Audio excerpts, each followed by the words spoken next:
Oh, hell, Internet. Look, you saw the title. I'm not a geopolitician, obviously, so take this for the random spouting that it is. And even I'm not giving it too much time, clearly. At the time of recording, Russia is involved in a full-scale invasion of Ukraine, not just the eastern provinces. And actually, in the last 24 hours, nuclear weapons have been put on alert by Putin. So it's all very concerning either way, and I don't know how it's going to shake out. But what if Putin is actually expecting to lose this war? I don't think he wants to lose in the Ukraine, but maybe he actually expects it. Maybe it's even part of the plan. Now, it was always a risky move, and it doesn't seem to be going well, but even before it went badly, nobody liked the idea. Everyone outside Russia obviously was against it, but even inside Russia, it was clear people wouldn't be pro a full-scale invasion, even before it started. And afterwards, there'd been actual demonstrations in the streets, which is pretty unusual.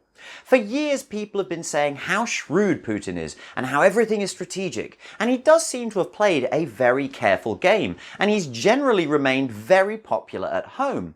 But nobody likes this invasion, not even the Russian people and his own oligarchs. And just before the invasion, he made this long speech, uncharacteristically verbose, rather Trumpian, I thought. Are we to believe that this KGB manipulator has finally snapped and become an outright imperialistic despot? Or maybe he always was and this is just a mask-off moment, perhaps because he sees the end of his reign coming. Both are possible. Like I said, I don't know, but it seems awfully timely that he makes a move like this to stir up the Cold War traumas just before a critical election period in the United States, and at a time when the Democratic president is clearly not going to get a shred of good press from the right, no matter how the situation shakes out. Putin can afford to lose this Ukrainian war and probably survive politically, although his reputation will be damaged forever. But will he tip the US over the edge in the process?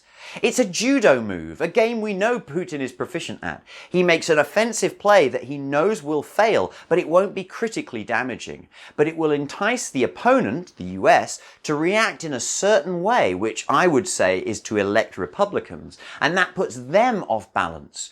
We've seen all of the big line nonsense in the US, and it is nonsense. I'm sorry, if anything ever was nonsense. Putin may or may not expect the US to ultimately fall to full-blown authoritarianism, but he knows they'll be off balance, and if it does go authoritarian, then Russia has the advantage, with centuries of experience and a generally compliant population.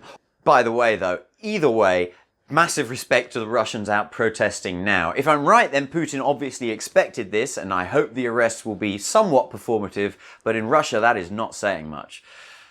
So much of what Putin has done in the lead up to this crisis has appeared theatrical. It seems uncharacteristically. The bizarre speech was just the climax of this. Is it real, or is it play acting as an unhinged menace, making Russia look like that the Red Scare is back to elicit a reactionary shift in US politics? Like I say, I don't know. Maybe Putin has some other issue burning that means he's genuinely desperate. Maybe he played the master manipulator all along, but does have this deep need to reassemble the Soviet Union, and actually he sees that time is running out to achieve this. Either way though, invading the Ukraine is a serious threat to world stability, and I don't feel that Putin has been this reckless before, not even in Crimea. If he does have secret backup deals with India and China, then yeah, sure, maybe this is for real. I don't know though. In the last 24 hours since I wrote those words, things have changed and the nukes have been put on alert. This is extremely concerning, and I think it fairly strongly undermines anything I'm saying about Putin planning to lose here. But it is still possible, as long as no nukes are actually used, that overall he's just playing up as much as he can being this real threat, even at the cost of his own reputation in history, so that he can give Russia a better position to move forward in the political space after he is gone. I don't know though. I don't know.